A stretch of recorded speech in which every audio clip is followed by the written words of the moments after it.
Actually, excited po kami na pumunta dito kasi hanapin nga po namin yung booth ni Easy Tax PH.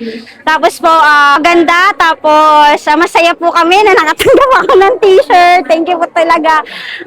Unexpected po and also, thank you for your pop-up booth kasi may consultation po kayo, di ba? Yung free consultation. Thank you din po doon sa mga mananalo sa Spin the Wheel. Yun po.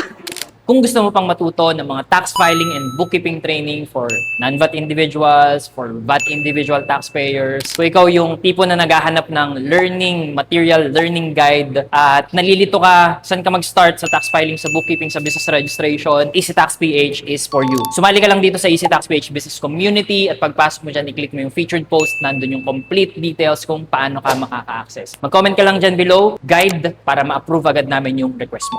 Kita-kits inside. I hope yumaman tayong lahat.